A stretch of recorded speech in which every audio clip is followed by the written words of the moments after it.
औरत लोग सुबेरे का कहत हैं संझा ले का हो जात बा ओ का नहीं सही जान सकता भैया। हमरे बिरहा की कहानी के शुरुआत जौहरी छंद से लिया गा कैसे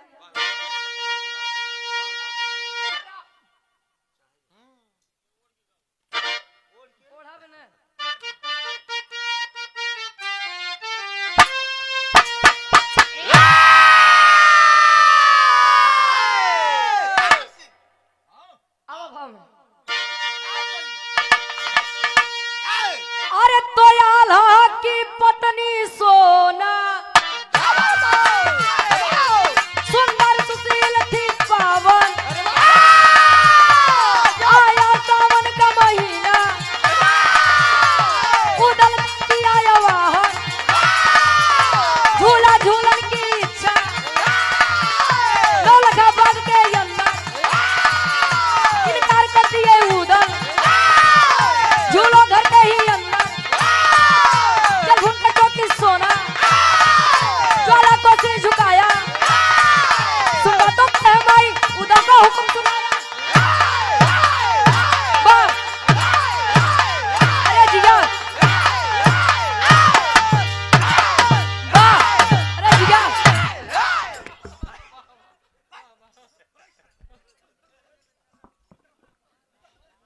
वाह सही है ये अभी रस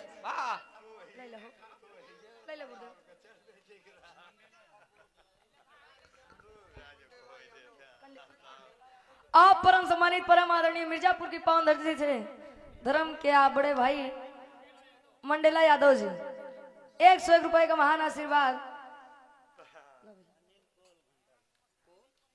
अनिल कोल घंटा घर। अच्छा भैया जी के द्वारा इस भाव को समझते हुए काम कर ले 50-50 ले लीजिए दोनों जने 25 20-20 कमाऊ रहे होंगे। हाँ 25-25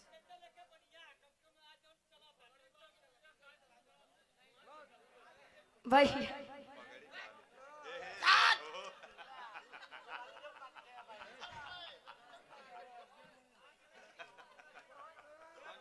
पकौड़ी सांसद से भैया बैठा बैठा बैठा बैठा समय ना खराब प्रयागराज में जाके बस वो चुप भैया। हाँ महात्मा जी बैठा एक बात जान लगा का ये ऐसा प्राणी है ये बछवा का बोरा उड़ाई गौदान करवाई दे जमा लिया हो बना 5 रुपया जेब में न बचे आवा आवा भैया बिरहा की आप सब समझो आल्हा उदल महोबा नगरी के अबे सुनबे भैया यार आल्हा जी के पत्नी सोनमा जी सुंदर सुशील गुणवती कोनो जवाब नहीं बा। अरे क्या बात सावन का महीना चलत बा शौक श्रृंगार कई के ऊपर बैठे सखी सहेली गई कहीं सोनमा ए रानी या सावन के महीना में अगर झूला झूले के मिल जात कजरी राग गवाई जात तो जान ली सावन के मजा अलग हो जात। क्या बात कहीं बस इतनी छोटी बात कहीं तब कहीं हमार ऐसा नहीं देवर बा हमार पति आल्हा है हमका कौन चीज के डर बा कहीं तब कहीं वही नौलखा बाग के अंदर चलतू ना वारे झूला झूला जाए वारे सावन में कजरी गवा जाए यार उदल जी मोछी पे ताव धरे यार से बाहर करत है यार सुनवा जी देवर ए बोला भौजी फिर कहाँ आवा यार भैया अरे बाबूजी बैठ जाता है डिस्टर्ब करता है हाँ जा जाओ जोन लड़का लिया भैया यार उदल जी गए सोनमा जी कहीं सावन के महीना में झूला झूले की इच्छा बा कहीं तब घरे में झूला बा जाके झूलतू नहीं कहीं यहाँ नहीं नौलखा बाग के अंदर कहीं नौलखा बाग यानी ज्वाला सिंह के अंदर जितना या बच्चे कोई जरूरत नहीं है जाने की अंदर वही झूला यार जाई के माई देवला के लगे कहा थी कैसन वीर पैदा की है, कैसन वीर पैदा की है। तोहार बेटवा टटकाई वाला जात है। कहन जे हमार छोटी सी इच्छा न पूरी कर पावे, आज महतारी के परवरिश पे सवाल उठावा। महतारी उदल जी का बोलाई के आज्ञा करत ही बेटा सोनवा के लिए आई के जा आ झूला झुलवाई के आओ। क्या बात। माई के आज्ञा पहले आज्ञा रहत रहे, आज के महतारी रेरकत रटत थक जाई है, तब न सुनी आवत ही तो कही देवे। यही करत करत 4-5 दिन बीत जाए। अरे तोहार सड़ुआई सड़ुआई ने पीछे परेशान है। माई पाछे की सलमान पहले आई। वाह भैया का करबे हुई बीमारिये चलती है। यार जाय के कहा तन ठीक बा, झूला झूले के इच्छा बा, जेकर जेकर मन बा चला। हम ली आई के चला त गीत लागत बा कैसे।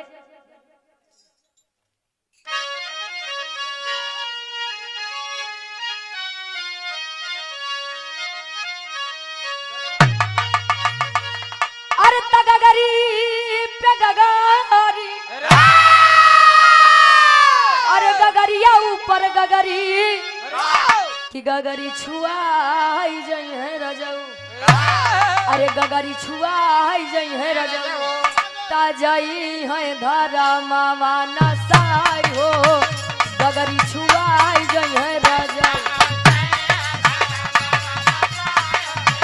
क्या बात।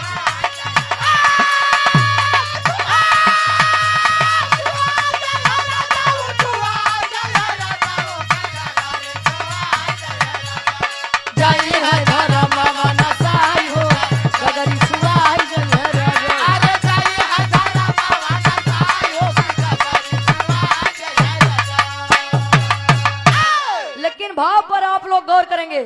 नौलखा बाग के अंदर जाए कि आज जुगाड़ बनत बा झूला कैसे।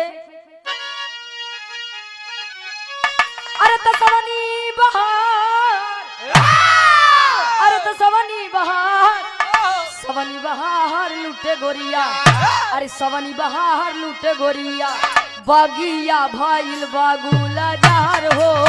सवनी बहार लूटे गोरिया। क्या बात।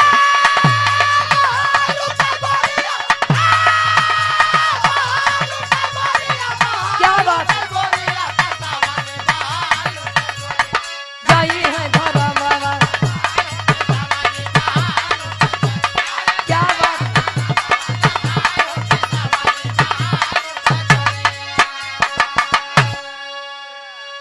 यार झूला डाल देन कहे तू सब झूला हमार वीरन के काम ही झूला झूलब नहीं बा।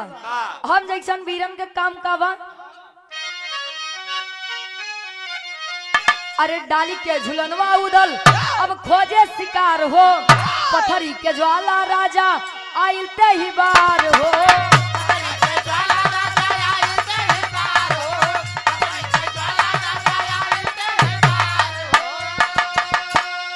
अरे तो सवनी बहार, अरे सवनी बहार, अरे सवनी बहार लूटे गोरिया। तारू पवानी हारे बार बार हो। सवनी बहार लूटे गोरी।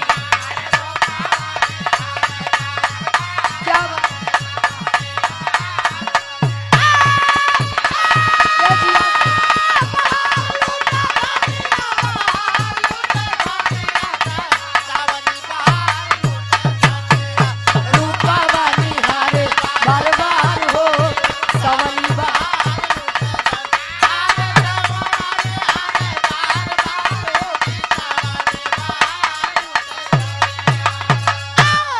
बिरहा पे आप लोग गौर करिए। बिरहा यही से मोड़ लेत बा। यार सोनवा जी साथे सखी सहेलियन के साथे झूला झूला तइन कजरी राग छिड़त बा। यार पथरीगढ़ के राजा ज्वाला सिंह घूमत टालत देखी का हाल समाचार। देखे ने अपने बगिया में यतना शोर शराबा, आज जाने की इच्छा जगी बा। जाई के देखत है सोनवा जी बढ़िया से झूलना झूला तई तबले ता भैया स्वर्गीय दादा श्री राम कैलाश यादव जी एक बात कहे रहे, वाह कहे तेरी मेरी आंख लड़ी लोगों ने बदनाम किया, कहा दुनिया को बक्का ही दिया। हाँ हम तू अपन काम किया। वाह, सारा दोष ही नजर के बाद भैया, कोनो चीज का अगर मन में लोभ बाटे तो वो सारा खेला ही आँखी के बाद। हाँ, सारा दोस्त कोई कोई कहेला उमरिया के दोष बा, लेकिन कई के कहे सूरदास की सर नजरिए के दोस्त बा। ई पाखंड वाली दुनिया देखे से अच्छा वो अपन आँखें फोड़ ले, लेकिन अगर कोनो चीज नहीं मिलत तो रोवत ह के मन मन आँख से आंसू आवत है, काहे के सारा खेला यही करे रहत वाह भैया। यह यार जिंदगी के घुमाव, वाह यहाँ जाय के ज्वाला सिंह जैसे सोनवा का देखे ये तने तो लव एट वाह फर्स्ट साइड हाँ, लगा लार चुए। भैया। पहली नजर का पहला प्रेम वाह वाह एक अपन दुल्ही बनाओ जल्दी, क्या बात है। छोड़ा बना मन में बस गई मोरे। तू अपन बतावा था का पत्थरी की बात यार ज्वाला सिंह। कहे इनका हम अपन रानी बनाओ चाहे जवन हो जाए, जाय के चेहरा निहारा तो तब ले कभी जी टेरी के भाव में लिखा था इनका।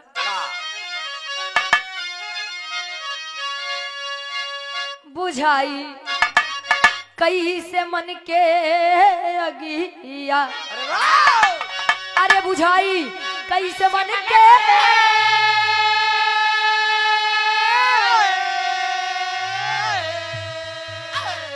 बुझाई कई से मन के अगिया, तो पागल भंवर हो गया देख कुसुम करुणा मैं, अरे करुणा मैं, अरे करुणा, तो पागल भ्रमर हो गया देख कुसुम करुणा में।